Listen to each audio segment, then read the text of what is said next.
नमस्कार, आप सभी का बहुत स्वागत है साधना न्यूज में और मैं हूं आपके साथ मनीष कुमार। मुख्यमंत्री डॉक्टर मोहन यादव की अध्यक्षता में मंत्रालय में कैबिनेट की बैठक संपन्न हुई, जिसकी शुरुआत राष्ट्रीय गीत वंदे मातरम से हुई। बैठक में प्रदेश सरकार ने कई महत्वपूर्ण प्रस्तावों को मंजूरी दे दी है। मुख्यमंत्री डॉक्टर मोहन यादव ने दादा गुरुजी की चौथी नर्मदा सेवा परिक्रमा के समापन के मौके पर मंगलवार को खंडवा जिले के ओंकारेश्वर स्थित ममलेश्वर मंदिर में विधिवत पूजा अर्चना कर मां नर्मदा के जल से अभिषेक किया। इसके बाद मुख्यमंत्री डॉक्टर मोहन यादव इंदौर पहुंचे, जहां बीजेपी के प्रशिक्षण कार्यक्रम में शामिल हुए। देखिए खास report.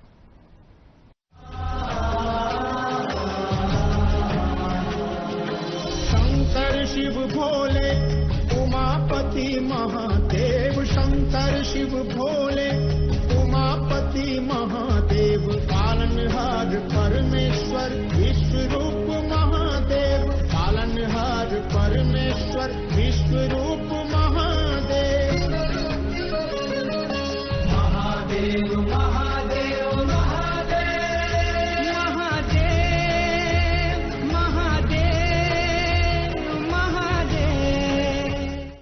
CM doctor Mohan Yadav की अध्यक्षता में मंत्रालय में कैबिनेट बैठक आयोजित की गई, जिसकी शुरुआत राष्ट्रगीत वंदे मातरम के साथ हुई। बैठक में प्रदेश सरकार ने कई महत्वपूर्ण प्रस्तावों को मंजूरी दी है। इनमें स्वामित्व योजना के तहत 40 लाख संपत्तियों की मुफ्त रजिस्ट्री, युवाओं के लिए नए मानदेय योजना और कई विभागों की योजनाओं को आगे जारी रखने जैसे बड़े फैसले शामिल है। प्रदेश के एमएसएमई मंत्री चैतन्य कुमार कश्यप ने फैसलों की जानकारी दी है। बैठक में यूपीएससी एग्जाम में जो 10 टॉपर्स आए हैं, उनमें से 2 एमपी के हैं। उन्हें कैबिनेट ने शुभकामनाएं दी हैं। मध्य प्रदेश सरकार की कैबिनेट बैठक मुख्यमंत्री डॉक्टर मोहन यादव जी की अध्यक्षता में संपन्न हुई। पिछली बैठक तो भगोरिया पर्व को देखते हुए बड़वानी के अंदर की गई थी और जिससे भगोरिया को एक राष्ट्रीय पहचान भी प्राप्त हुई है। आज की बैठक में महत्वपूर्ण मुद्दे जो थे वह एक तो जो 10 आईएएस के टॉप 10 टॉपर्स आए हैं, उनमें से 2 युवा हमारे मध्य प्रदेश के आए हैं, इसलिए उनको हमने शुभकामनाएं भी दी। मुख्यमंत्री जी ने उसका उल्लेख भी करा कि हमारे प्रदेश के युवा लगातार प्रगतिशील हैं। इसी के साथ में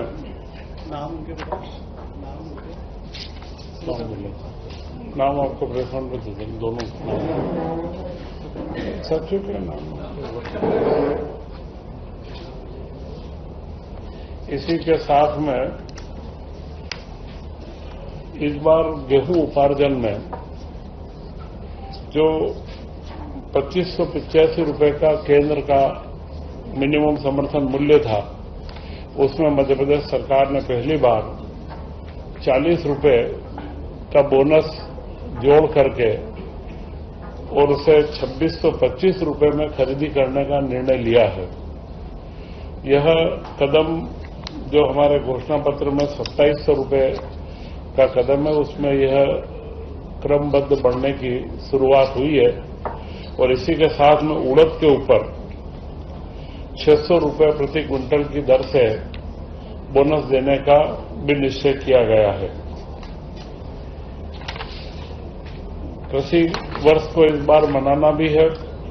कृषि से संबंधित सारे साल भर के कार्यक्रम तैयार हो रहे हैं और जिसमें विभिन्न क्षेत्रीय स्तर पर भी खेती को बढ़ावा मिले, वह पूरे प्रदेश के अंदर नई उन्नत तकनीक के साथ में खेती बढ़े, इन सब के बारे में लगातार योजनाएं बन रही है। परंतु जो हमारा मुख्य ध्येय है कि किसानों को उनकी उपज का पूरा मूल्य मिले और उसी के अंदर पूर्व में भी भावांतर योजना सफलतापूर्वक मध्य प्रदेश में जो लागू की गई है, इस बार गेहूं उपार्जन का भी पूर्णतया जो भाव वृद्धि करके हमने दिया है। इसी के साथ एक महत्वपूर्ण विषय था स्वामित्व योजना का, जिसमें 46 लाख परिवारों को चिन्हित किया गया जिनके पास में कोई अपने स्वामित्व के दस्तावेज नहीं है। उनके चिन्हांकन के पश्चात राज्य सरकार ने निर्णय करा कि उनका जो रजिस्ट्री जो करवाई जाएगी उसका स्टाम्प शुल्क माफ किया जाएगा। तो 3,000 करोड़ के करीब का उसका भार राज्य सरकार पर आ रहा है, परंतु निःशुल्क वे रजिस्ट्रियां करवा करके राज्य सरकार अब उसका प्रारंभ करने जा रही है कि उन 46 लाख लोगों को उनके स्वामित्व के दस्तावेज प्राप्त होना चालू हो जाए। और इस संदर्भ में पिछले दिनों एक और महत्वपूर्ण घटना हुई है जिसमें पचमढ़ी को जर्मनी के द्वारा ग्रीन डेस्टिनेशन के रूप में सर्टिफाइड किया गया है। तो यह मध्य प्रदेश के लिए उपलब्धि है और पचमढ़ी के विकास के लिए वहां के साडा प्लान को और इनको हम पूर्व में ही हम आगे बढ़ा चुके हैं। तो भविष्य के अंदर जो हमारा वन क्षेत्र है और उसी के साथ में पचमढ़ी एक ग्रीन डेस्टिनेशन के रूप में पर्यटन का बड़ा केंद्र बन पाएगा, इसके बारे में हम लोगों ने चिंतन किया है। और आज करीब करीब 7 विभागों की विभिन्न योजनाओं को निरंतरता की जो 2026 से लेकर के उनको 31 तक का आगे करना था, उनकी निरंतरता बढ़ाई गई है। उसमें करीब करीब 33,240 करोड़ रुपए की मंजूरी 5 साल के लिए दी गई है। ये 7 विभाग की योजनाएं पूर्व में स्वीकृत भी है। इसमें मुख्य रूप से जो योजनाएं हैं इनको कंटिन्यूटी दी गई है। ऊर्जा विभाग की आरडीएसएस योजना है, उसी के साथ में इनके जो राशि है आरडीएसएस की जो राशि राज्य द्वारा दी गई है उसे अंश पूंजी के रूप में परिवर्तित भी किया जाएगा। इन योजनाओं में महत्वपूर्ण योजना है कि निःशक्त व्यक्तियों को प्रोफेशनल टैक्स वृत्ति कर से पूर्व में छूट दी गई थी, उसे अभी वापस से अगले 5 वर्ष के लिए कंटिन्यूटी दी गई है। और बाकी वित्त विभाग की पब्लिक फंडिंग की जो छोटी योजनाएं हैं, वेतन भत्ते और सारे उनके बारे में आगे करा गया है। इसी के साथ में मध्य प्रदेश ग्रामीण संरचना सड़क विकास अधिनियम के अंदर जो राशि खनिज अधिभार की एकत्र होती है उस राशि को अंतरण करके उसका उपयोग करने के लिए और उसकी जो इस योजना उसकी निरंतरता दी गई है। पंचायत ग्रामीण विकास के तहत परिसंपत्तियों के संधारण के लिए और मरम्मत और योजनाओं की निरंतरता दी गई। साथ इस तरीके की सभी योजनाओं में पंचायत ग्रामीण के 7 योजनाएं हैं। पोषण शक्ति,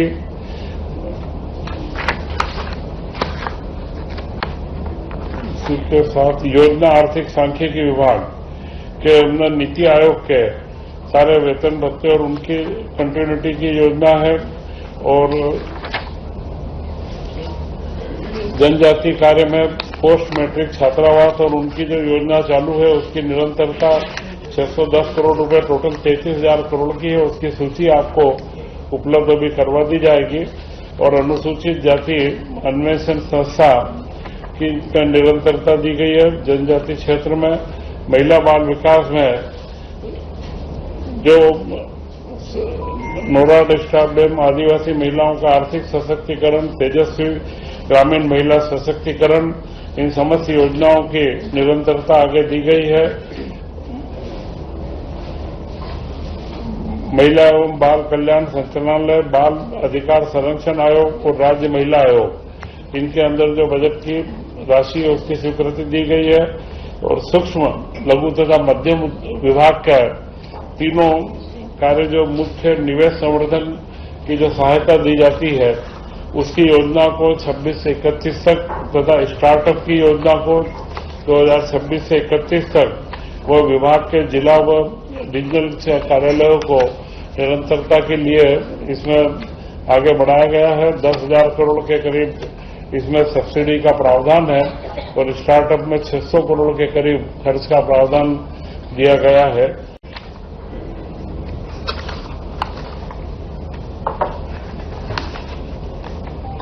इसी के साथ में ईएसआईसी के 3 हॉस्पिटल मेहर, निमरानी,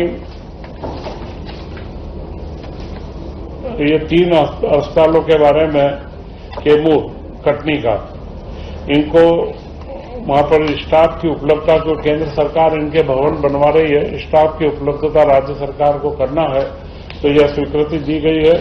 और भी आगे भविष्य में राज्य बीमा निगम के माध्यम से जो केंद्र से मिलता है, तो उसमें स्वास्थ्य विभाग से आपस में कोऑर्डिनेशन करके और आगे फिर से बता दो, तीन नाम कटनी मैहर क्या बताया? मेहर, कैमूर तथा निमरानी, इनमें पदों की स्वीकृति दे रहे हैं। जो उनकी डिस्पेंसरी है श्रमिकों के लिए, तो श्रम विभाग के माध्यम से इनमें पदों की स्वीकृति डॉक्टर्स की होगी और उसका नए औषधालय का निर्माण का पूरा खर्च भारत सरकार उठाएगी। और जो इसके बाद इनमें 51 पद लगेंगे, उन पदों के लिए हमारे यहां से स्वीकृति दी गई है। चितरंगी विधानसभा में एक व्यवहार न्यायाधीश का खंड व उसके नवीन पद का सृजन किए जाने की मांग लंबे समय से चितरंगी की थी, उसे भी आज स्वीकृति दी गई है। एक जिला एक उत्पाद, कुटीर ग्राम उद्योग विभाग, यह एक बड़ा महत्वपूर्ण क्षेत्र है कि वन डिस्ट्रिक्ट वन प्रोडक्ट में जो हमारे परंपरागत उत्पाद हैं और जो वहां के कारीगर हैं, उनके जो नीतियां बनी हुई है, उनकी निरंतरता की भी आज मंजूरी दी गई। और उसी के साथ में मुख्यमंत्री जी की मंशा है कि इन उद्योगों को अब वर्तमान समय में आधुनिकीकरण भी किया जाए। तो उद्योग विभाग और कुटीर लघु उद्योग विभाग मिलकर के इन प्रोग्राम को, इनके कार्यक्रमों को आगे बढ़ाए और इनके अंदर जो भी सहूलियतें हो सकती है, क्योंकि समय के साथ में बदलाव काफी आए हैं, इनके टेक्नोलॉजी डेवलपमेंट या इनके टेस्टिंग की लैब की स्थापना हो या कोई कॉमन फैसिलिटी हो, तो इन सब के लिए एमएसएमई, उद्योग विभाग एवं ग्रामीण कुटीर उद्योग के विभाग के माध्यम से तीनों को संयुक्त रूप से योजना बनाने के बारे में भी आज निर्देशित किया गया है, जिससे वन डिस्ट्रिक्ट वन प्रोडक्ट में, जैसा ये सीधी के अंदर दरी एवं कारपेट, दतिया में गुड़, अशोकनगर में चंदेरी हैंडलूम, भोपाल में जरी, जरदोजी, पर्स व जूट के उत्पाद, धार में बाग प्रिंट, सीहोर में लकड़ी के खिलौने, उज्जैन में बटिक प्रिंट, इनमें 37.5 करोड़ रुपए की डीपीआर तैयार की गई है कि इन प्रोडक्ट के विकास के लिए इनमें जहां पर जीआई टैगिंग की आवश्यकता है वो किया जाएगा, या जो टेक्नोलॉजिकल सपोर्ट की आवश्यकता है, उन सारी योजनाओं की निरंतरता की इसके अंदर निर्णय आज किया गया है। मुख्यमंत्री डॉक्टर मोहन यादव ने दादा गुरुजी की चौथी नर्मदा सेवा परिक्रमा के समापन अवसर पर खंडवा जिले के ओमकारेश्वर पहुंचे। इस दौरान सीएम ने ओमकारेश्वर स्थित ममलेश्वर मंदिर में विधिवत पूजा अर्चना कर मां नर्मदा के जल से अभिषेक किया। पूजा अर्चना कर भगवान ममलेश्वर से प्रदेशवासियों की सुख समृद्धि की कामना की है। मुख्यमंत्री डॉक्टर मोहन यादव ने दादा गुरुजी और पंचायत मंत्री प्रहलाद पटेल के साथ ओमकारेश्वर के गजानन आश्रम से ममलेश्वर तक नर्मदा जल का कलश लेकर पदयात्रा करते हुए ममलेश्वर मंदिर पहुंचे। इस अवसर पर मानधाता क्षेत्र के विधायक नारायण पटेल सहित अन्य जनप्रतिनिधि और अधिकारी मौजूद थे।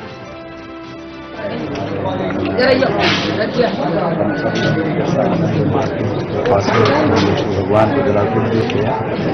मां नर्मदा भगवान से कामना करता हूँ कि सबको सुखी यशपूर्ण वैभवपूर्ण जीवन रहने की आशीर्वाद।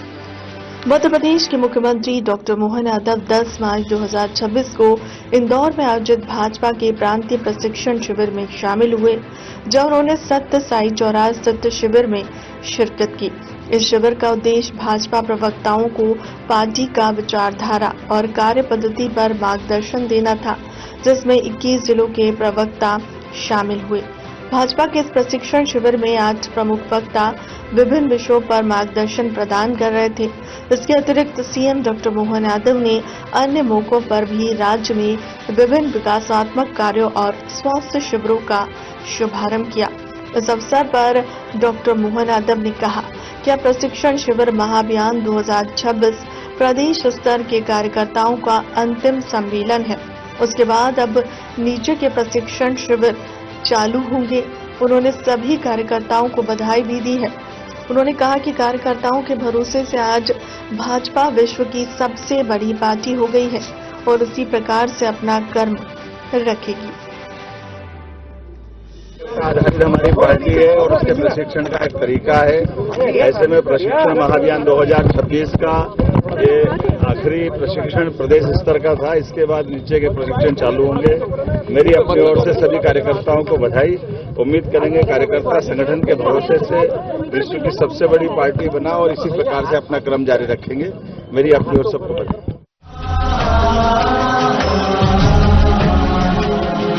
शंकर शिव भोले उमापति महादेव, शंकर शिव भोले उमापति महादेव, पालनहार परमेश्वर विश्व रूप महादेव, पालनहार परमेश्वर विश्व रूप महादेव। महादेव महादेव